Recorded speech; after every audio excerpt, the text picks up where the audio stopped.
I am the Tofu Golem. Please enjoy the video. In this video, I will show how to open a Honda Jazz door panel.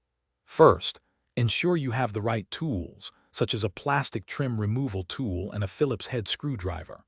Begin by locating and removing any visible screws, often found in the door handle recess or under a small cover in the armrest. Next, gently pry up the window switch panel using your trim tool and disconnect its electrical connectors.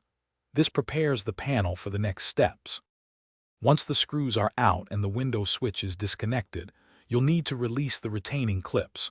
Work your trim removal tool around the perimeter of the door panel, gently prying outwards to pop each clip free. Be patient and avoid excessive force to prevent damage. After all clips are released, lift the panel slightly away from the door frame.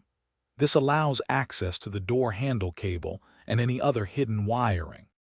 With the panel loose, you can now unhook the door handle cable. This usually involves rotating a small plastic clip and then sliding the cable end out of its housing. Double-check for any last electrical connectors, such as those for speakers or courtesy lights, and carefully disconnect them.